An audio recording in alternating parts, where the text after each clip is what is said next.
नमस्कार मंडळी, मी प्रिया. तुमचं स्वागत आहे पेनफुल डिलाइट्स या माझ्या चॅनलवर.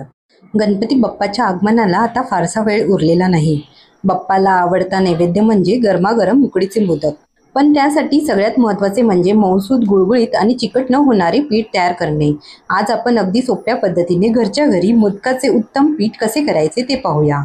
हे मी आंबेमोहर तांदूळ घेतले आहे. आंबेमोहर तांदळाचे मोदक हे सुवासिक होतात. इथे तुम्हाला जे तांदूळ आवडतात ते तुम्ही वापरू शकता.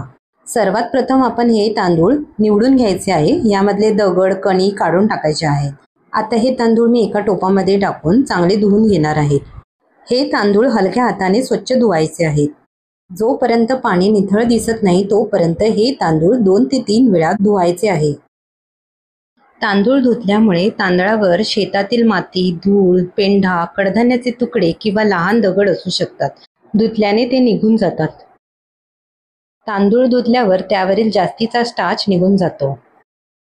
धुतलेल्या तांदळामध्ये जंतुसंसर्ग किंवा कीटकनाशकांचे अंश कमी होतात. त्यामुळे भात पचायला सोपा होतो. साधारणपणे 2 ते 3 वेळा हलक्या हाताने पाणी बदलून तांदूळ धुतले की पुरेसे असते. धुतल्यामुळे तांदळाला हलकेपणा येतो आणि शिजल्यावर चव चांगली लागते. हे मी 2 किलो आंबेमोहर तांदूळ घेतला आहे. मोदकाच्या पिठासाठी बारीक पीठ दळणे जरुरी आहे. जर तुम्हाला मोदक सुबक येत नसतील तर ह्या पिठामध्ये साबुदाण्याचे पीठ 2 चमचे घालू शकता. मी साबुदाण्याचे पीठ न घालताच या तांदळाचे पीठ तयार करणार आहे आणि त्यापासून मोदक तयार करणार आहे.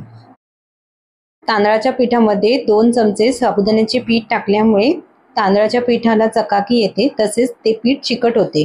त्यामुळे मोदक करायला सोपे जाते.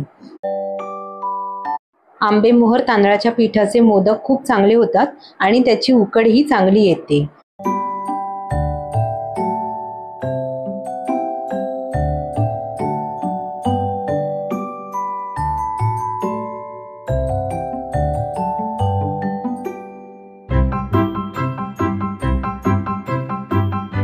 आता हे तांदूळ चांगले धुवून झाले आहे. मी ते याला रोवलीमध्ये ठेवत आहे, जेणेकरून त्यातले एक्स्ट्राचे पाणी निघून जाईल. जर तुमच्याकडे रोवली नसेल तर तुम्ही एका चाळणीवरती हे पाणी निथळायला ठेवा.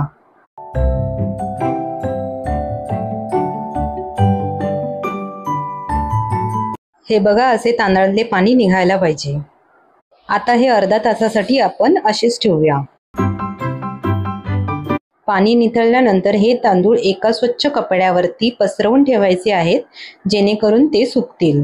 2 ते 3 दिवस हे तांदूळ असेच पंख्याखाली सुकत घालायचे आहेत. त्यानंतर ते चक्कीमधून बारीक वाटून आणायचे आहे. दळून आणल्यानंतर हे पीठ चाळून ठेवायचे आहेत आणि पीठ थंड झाल्यावरती हे एका हवाबंद डब्यामध्ये ठेवायचे आहे. अशा प्रकारे हे मोदकाचे पीठ तयार होते.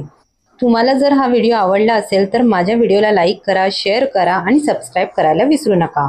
पुन्हा भेटूया अशाच नवीन रेसिपीसह. तोपर्यंत धन्यवाद.